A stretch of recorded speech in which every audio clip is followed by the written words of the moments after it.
একটা মেয়ের ছোট থেকেই আমার মনে হয় কষ্টের শুরু হয়ে যায়, সেটা সাজার জন্যে হোক আর জীবন চালানোর জন্যে হোক। সকালে উঠেই সাবরিনার স্নান করা শেষ।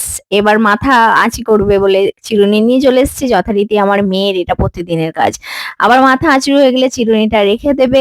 এইভাবেই ও সারাদিন আমার পিছু, পিছু লেগে থাকে আর আমার কাজ করে দেয়। আমার এইটুকু মেয়ে কিন্তু ১.৫ বছরের মেয়ে, ভাবাই যায় না। তো যেটা বলছিলাম যে ছোট থেকে কষ্টের শুরু, দেখেন না, নাক ফোড়া, কান ফোড়া নিজেকে সাজানোর জন্যে হলেও সেটা তো কষ্টেরই ব্যাপার বলেন। নাকটা ফুঁড়েছি হয়ে গেল অনেক দিনই, বাট ও না প্রচন্ড ভয় খায়। কানটা ভালো হয়ে গেছে, নাকটা প্রচন্ড ভয় খায়, তার জন্য ও নাকের ঘোরাতে চায় না।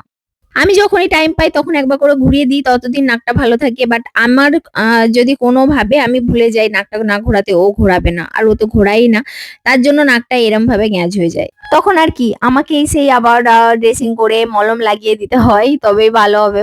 এবার সবসময় মাদেরই খেয়াল রাখা দরকার, বাট আমার হয়ে ওঠে না। তো দেখেন না, এরপর আমার মা সাবরিনাকে নিয়ে একটু মজা আর আনন্দ করতে লাগলাম। মাহেরা আমি এরম ভাবে দুটো মেয়েকে নিয়ে দিনটা আমার এভাবেই কাটে, কাজকর্ম আর এভাবে মজা আনন্দের মধ্যে। আমার পাকানিটা একটু কথা শোনাই আপনাদের। Hi welcome. Come good morning. গুনি বলা আই লাভ ইউ। আলু জুবু আলু বলা আসসালামু আলাইকুম। আসুন হ্যালো বাই বলে সবাই সবাই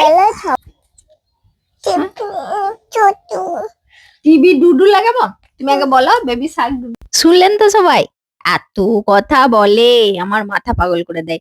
আমার রান্না শুরু করেছি আর এদিকে মাহেরা আজকে জেদ করেছে, এটা কিনেছিল অনেক রকম ফ্রুটের স্ট্রাকচার দিয়ে আইসক্রিম তৈরি করা। এই ট্রেটা কিনে নিয়ে আসা হয়েছিল অনেক দিন, বাট আমার শরীর খারাপ হয়ে যায়, তারপর সেই থেকে করাই হয়নি। আজকে মাহেরা জেদ করেছে, তো আজকে অরেঞ্জ জুস বের করে ওকে দিয়ে একটা আইসক্রিম বানানোর চেষ্টা করলাম। তো সেটাই দেয়া হচ্ছে ফ্রিজে, ও প্রচন্ড আনন্দ করছে, দেখতেই পারছেন। বিভিন্ন ফ্রুটের স্ট্রাকচার আছে বলে ওই জন্য ওর প্রতি এত ইন্টারেস্ট, ও প্রচন্ড মজা করে এটা করেছে।